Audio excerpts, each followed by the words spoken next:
Bueno, buenos días a todos.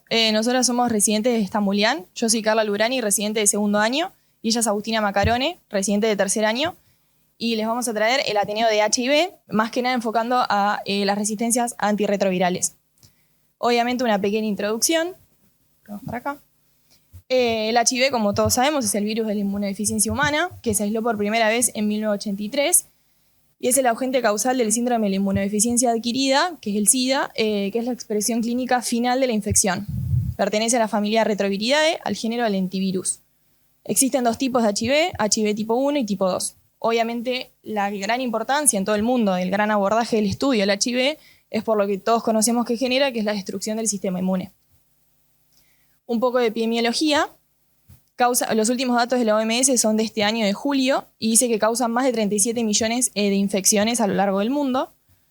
Como mencionamos, tenemos dos tipos de HIV. En el caso del HIV tipo 1 es el que más nos compete porque el HIV tipo 2 está en general reservado a ciertas regiones del mundo, como es el África Occidental. El HIV1 es el pandémico entonces y tenemos 4 grupos diferentes, filogenéticamente diferentes, que son el M, el N, el O y el P, donde el que nos interpela es el M, porque es el que está más ampliamente distribuido. Bueno, y en la figura podemos observar entonces cómo predominan los diferentes tipos de M del HIV tipo 1.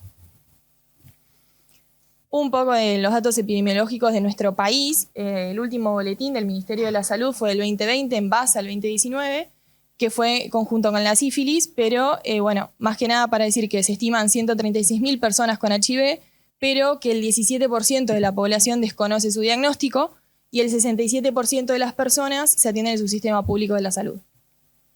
Ahora sí, adentrándonos más en lo que es el HIV, en cuanto a lo que es la estructura del virus, es una estructura esférica que cuenta con 3 capas. La capa más externa, la envoltura, tiene una membrana lipídica que tiene ancladas diferentes glicoproteínas. Tenemos la GP120 que es de membrana, la GP41 que es transmembrana, y tenemos diferentes proteínas derivadas de la célula huésped, como puede ser el HLA clase 1 y clase 2. Internamente a la membrana lipídica se encuentra la P17. En la cápside icosaédrica, formada por la P24, y ya más internamente el nucleoide, que contiene el RNA con la P7 y enzimas que van a ser fundamentales para el ciclo viral. Como todos sabemos, entonces es la familia Retroviridae, entonces cuenta con un genoma que son 2 moléculas de RNA monocatenario polaridad positiva.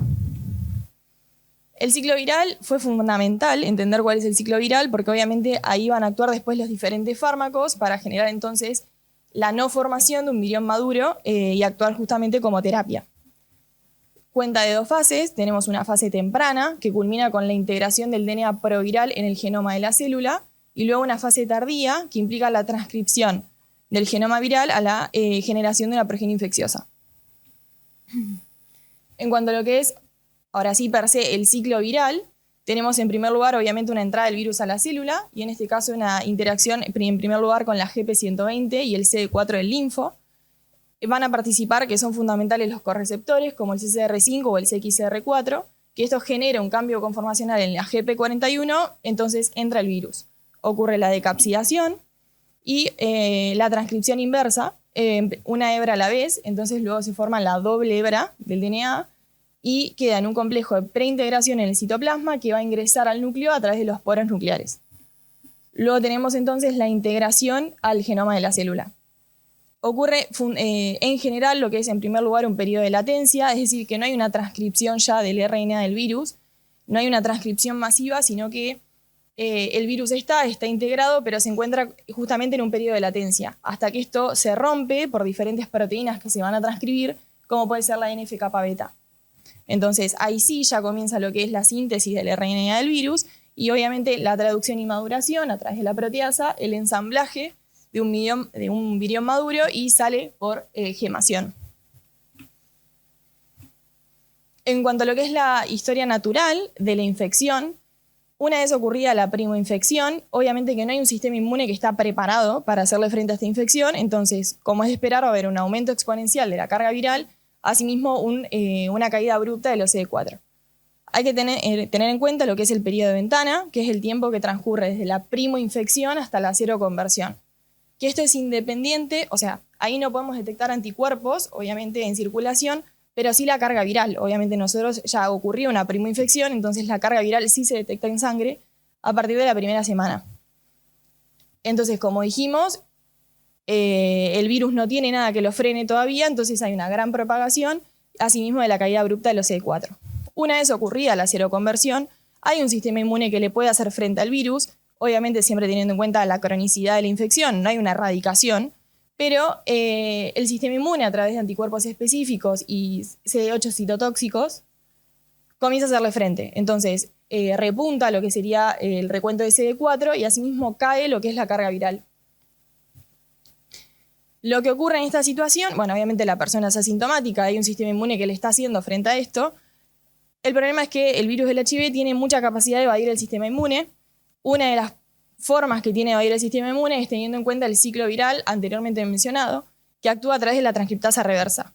Es una enzima que actúa a muy alta velocidad y esto genera muchas especies diferentes. O sea, hay mucha tasa de error en la enzima y se generan cuasiespecies.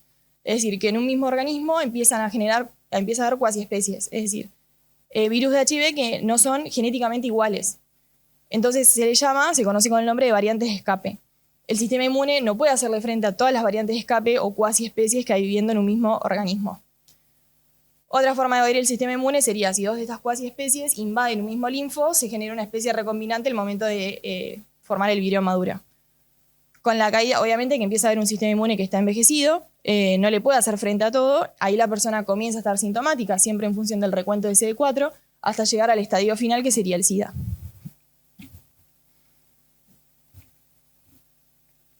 En cuanto a lo que es el diagnóstico, como todos conocemos, siempre hay ensayos de screening en primer lugar. Obviamente tenemos los métodos automatizados, pero los test rápidos funcionan bien, sobre todo en campañas masivas de testeo. Son alta sensibilidad, alta especificidad, no requieren instrumentalización y acortan mucho el periodo de ventana porque no solo tienen la capacidad de detectar anticuerpos, sino también antígenos. Son de cuarta generación. Siempre, obviamente, que tiene que ser confirmado. Ensayos confirmatorios, los más utilizados, el Western. ¿Qué ocurre? Si nosotros, la carga viral podría ser utilizada como un ensayo confirmatorio, no se le da ese fin, en general se usa más bien como monitoreo y seguimiento. Siempre, obvio, junto con el recuento de CD4. Entendemos por carga viral al número de copias de RNA viral presente en plasma. Entonces, como diagnóstico no es utilizado, sí como para monitorear el tratamiento y a ver la efectividad del tratamiento y, como va a mencionar Agustina posteriormente, a ver si empieza a haber una resistencia a este tratamiento. Siempre la carga viral se hace una vez realizado el diagnóstico, a las semanas y hasta conseguir la supresión virológica, y luego para la monitorización del tratamiento, junto, obvio, con el recuento de CD4 por encima de las 350 células mililitro. Algoritmos diagnósticos hay muchísimos. Este es el más utilizado en nuestro país, es el que se propuso el Ministerio de Salud de la Nación y la Organización Panamericana de la Salud. El algoritmo, como lo mencionamos, es el screening. Un screening positivo se confirma con un confirmatorio, y si utilizáramos la carga viral, el no detectable no es... o sea, sí o sí hay que confirmarlo. Siempre, una vez tenido el diagnóstico, hay que evaluar la resistencia, que es lo que se va a enfocar después Agustina, es decir, si uno tuvo esa primoinfección con un virus del HIV que ya presenta resistencias, entonces no, o sea, va a interferir en la terapia que se dé de primera instancia. Entonces, ahora sí, la terapia, el objetivo sería reducir la carga viral de modo tal que quede por debajo de los límites de detección. En las guías dicen que el límite de detección tiene que ser menos de 50 copias mililitro. En nuestro laboratorio, por los equipos de alta sensibilidad, llegamos hasta menos 20 copias mililitro. Ahora sí, teniendo en cuenta el ciclo mencionado antes, vemos lo que es la terapia antirretroviral. Tenemos 7 familias diferentes que actúan de manera diferente en distintas enzimas y puntos del ciclo, o directamente no dejando que el virus entre al linfo. Uno de ellos son los inhibidores de la transcriptasa reversa, que pueden ser nucleosídicos o no nucleosídicos. Actúan de manera diferente. Los no nucleosídicos son drogas activas per se, mientras que los nucleosídicos no. Los nucleosídicos lo que hacen es se meten en la cadena que se está elongando, entonces cuando la transcriptasa va a actuar, no puede actuar y se bloquea la cadena. Son análogos de bases púricas o pirimidínicas. En cambio, los no nucleosídicos directamente se unen a la enzima al sitio catalítico o un sitio contiguo, un cambio conformacional, y no permite bloquear la enzima. A tener en cuenta es, o sea, siempre en el momento del diagnóstico se dan de base 3 fármacos, 3 drogas, donde 2 sí o sí son inhibidores nucleosídicos. La tercera droga puede ser un no nucleosídico o un inhibidor de la proteasa. Hay excepciones, que ya veremos. El inhibidor de la proteasa obviamente permite la formación de una poliproteína normal, pero después no permite la maduración. Ese clivaje esencial para la formación del vírido maduro, no. Entonces actúa no permitiendo la maduración. Bueno, ahí tenemos ejemplos. Ahora bien, tenemos los inhibidores de la fusión. Tenemos un solo representante de esta familia, que es el enfurbitide. Y en este caso, solamente este tipo de fármacos se empieza a reservar a aquellos tipos de pacientes que ya empiezan a tener resistencias, o sea, que el virus ya empieza a tener resistencias. La manera que actúa el fármaco es bloqueando la GP41. Entonces no le importa al fármaco con qué virus, el virus con qué correceptor está interactuando para entrar, que es lo que no ocurre en los antagonistas del CCR5. También tenemos un solo representante, que es el Maraviroc. También está reservado solamente a los pacientes que empiezan a tener resistencias. Y en este caso es fundamental, en primer lugar, antes del tratamiento, hacer un tropismo al HIV, es decir, con qué correceptor está ingresando, porque solamente actúa con el CCR5. Por último, los inhibidores de la integrasa, como dice su nombre, impiden la integración del cDNA al DNA de la célula huésped, y acá tenemos algunos ejemplos. Bien, entonces, habiendo visto todos estos fármacos, vamos a hablar un poco de lo que implica el fallo virológico. El fallo virológico es la presencia de carga viral por encima del límite de detección después de al menos 24 semanas de tratamiento, o bien un aumento de la carga viral por encima del límite de detección después de haberse alcanzado la no detectabilidad. Es importante que esto sea confirmado en 2 muestras consecutivas, con 4 semanas entre ellas, en las cuales se van a reforzar las intervenciones de adherencia con el paciente. Muchas veces el paciente no tiene intervenciones con los alimentos, con otros fármacos, ¿sí? Entonces es importante que el médico tenga una charla con el paciente para ver si está teniendo bien, digamos, esta adherencia o no. Bien, antes de seguir, es importante el concepto de blips. Los blips constituyen una elevación transitoria de la carga viral a bajos niveles después de haberse logrado la indetectabilidad. Lo importante de esto es que sigue de una supresión virológica, ¿sí? La carga viral vuelve a ser no detectable. En el caso de los blips pueden ser entre 50 y 200 copias por mililitro o un poco más elevadas, 500 a 1000 copias por mililitro. Mientras menor carga viral tenga, obviamente menor repercusión clínica, pero ya si vemos mayor carga viral, va a ser más probable que presenten mutaciones de resistencia, ¿sí? O sea, hay más riesgo de mutación por la actividad de la enzima y mayor riesgo de aparición de mutantes de resistencia. Lo importante es que se confirme y que este valor vuelva a ser no detectable. Ahora sí, el fallo virológico, tenemos fallos virológicos con viremias bajas o fallo virológico propiamente dicho. En el caso de las viremias bajas pueden ser de muy bajo grado, en las cuales tenemos carga viral entre 50 y 200 copias. Acá es importante que, como dije anteriormente, es confirmado en 2 muestras y se evalúa, adherencia, interacciones con otras drogas, con alimentos y demás, y se controla cada 3 meses para evaluar si es necesario cambiar el tratamiento. Luego tenemos viremias, fallo virológico con viremias de bajo grado, en la cual la carga viral es entre 200 y 1000 copias por mililitro, ya es una carga viral bastante más importante, que tiene mayor riesgo de desarrollar mutaciones de resistencia. Ni hablar si tienen cargas virales mayor a 1000 y demás, ¿sí? Mucho mayor riesgo. Ahí está. Y se recomienda realizar una prueba de resistencia si la carga viral es mayor a 500 copias por mililitro, debido a que por la sensibilidad de la secuenciación, por ahí no detectamos menor cantidad de copias. Y cambiar el esquema en base a las mutaciones y el historial terapéutico del paciente. Esto es muy importante debido a que el paciente quizás ya ha tomado otras medicaciones, ya ha tenido resistencias, entonces tenemos que tener bien una ficha completa con los datos del paciente.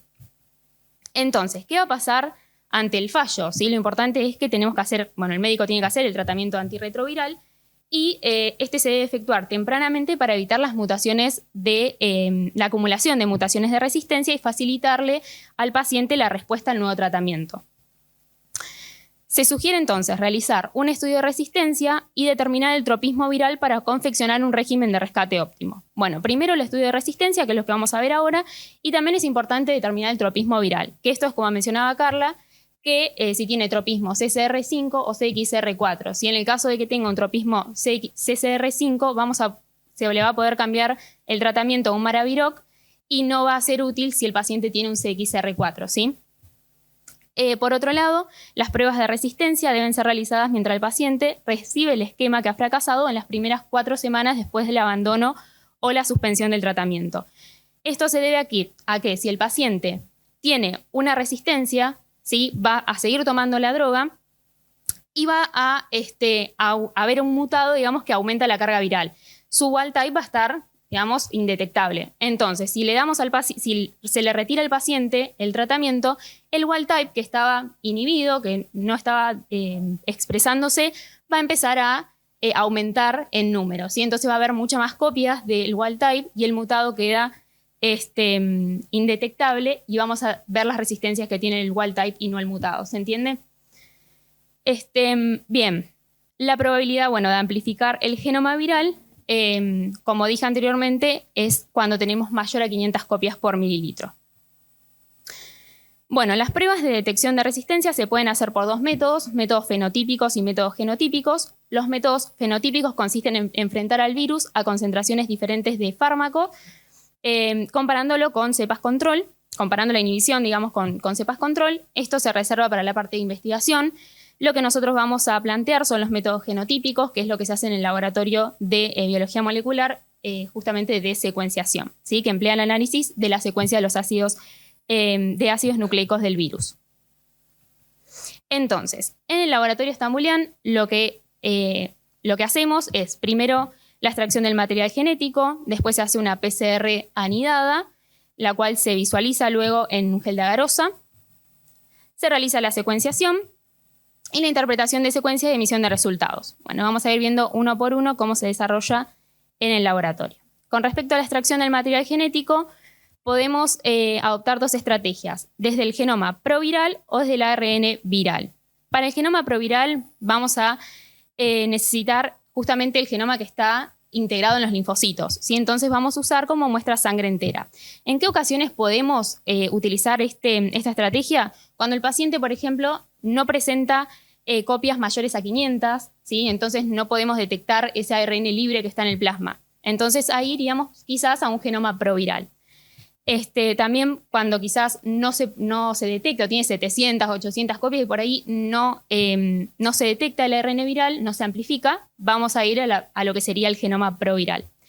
Pero bueno, lo más común es el ARN viral, ¿sí?, que usamos plasma y es lo que vamos a ahondar, ¿sí? Bien, la extracción del material genético se realiza con el Magna Pure Compact, ¿sí?, por un método de extracción con partículas magnéticas. Se parte de 1000 microlitros de muestra y se diluye en 50 microlitros. Si concentramos bien el ARN viral. Y luego lo que vamos a proceder a hacer, en el laboratorio se hace todo en el mismo día, una PCR anidada con visualización de las bandas en gel de agarosa, ¿sí? Bueno, la PCR anidada se realiza en 2 rounds. En el primer round vamos a tener 2 primers que van a flanquear las zonas externas de la proteasa y la transcriptasa reversa, que son 2 regiones que están contiguas en el genoma. Y una vez que se amplifica, si eso se realiza primero en un primer round, y luego con ese producto de 1000 pares de bases se realiza una segunda PCR que obviamente que aumenta la sensibilidad y la especificidad. Bien, ambos rounds se realizan en el Verity, ¿sí?, en el termociclador, que realiza una PCR a punto final. Bueno, ahora sí, vamos a ver si hay productos, ¿sí? Si de esos 2 rounds se obtuvo el producto que nosotros queremos obtener. Entonces se hace un gel de agarosa al 2% y se corre, ¿sí?, por media hora y se elige luego se revela obviamente y se elige el amplificado para secuenciar.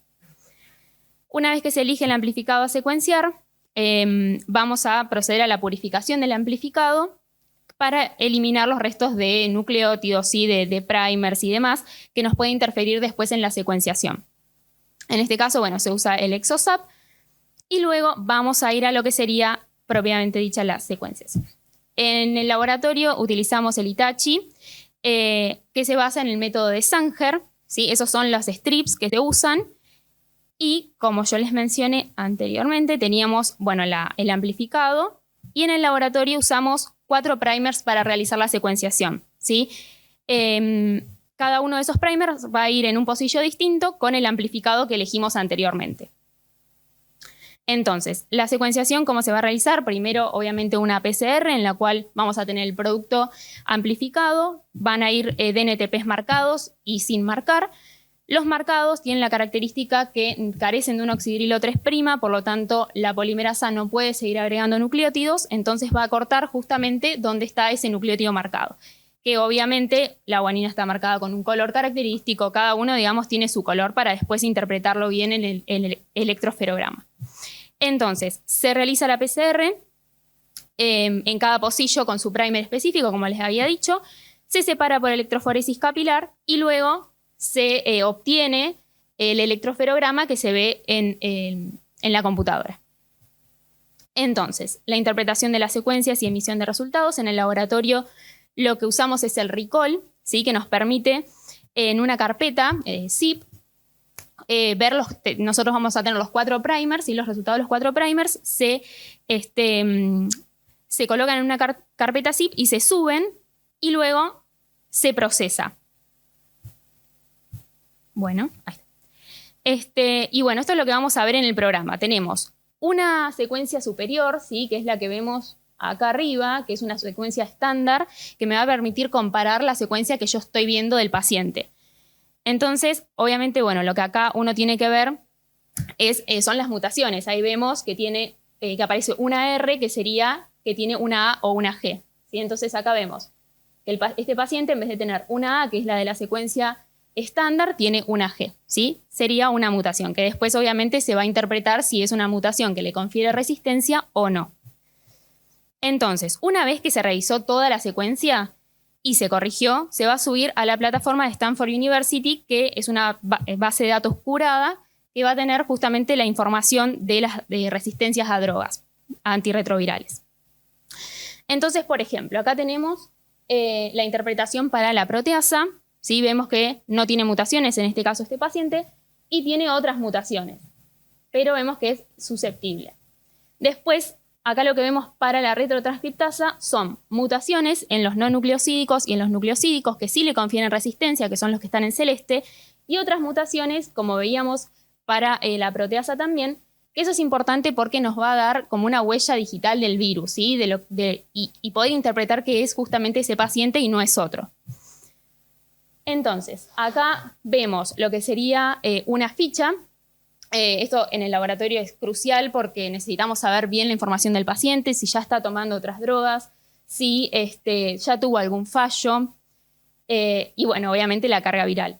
En este caso, el paciente está tomando la lamivudina, tenofovir y efavirenz y vemos que su resultado para resistencias le dio alta resistencia a la lamivudina, intermedia resistencia a tenofovir y a efavirenz alta resistencia. Por lo tanto, todo lo que estaba tomando obviamente le generó un fallo y hizo que la carga viral aumente a 88.300 copias, con un valor de CD4 de 3% o menos de 50 células por milímetro cúbico.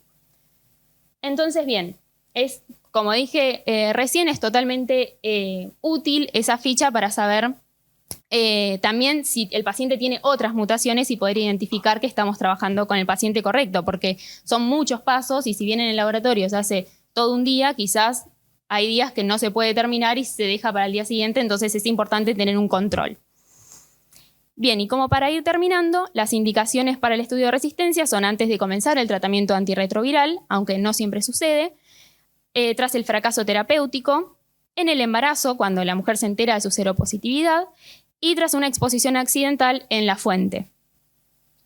Bueno, no se recomienda tras la suspensión del tratamiento por la reversión de la mayoría de las mutaciones, es lo que les mencionaba. Y como conclusiones, la carga viral del paciente al momento del diagnóstico es crucial para el monitoreo del tratamiento y el seguimiento de la infección. Los blips, luego de haberse logrado la indetectabilidad, no generarían inconvenientes siempre y cuando se retome a una carga viral no detectable. El médico debe informarle al paciente que no todo aumento de carga viral implica un fallo en el tratamiento, sino que se debe evaluar la posible interacción con otras drogas o la falta de adherencia al mismo.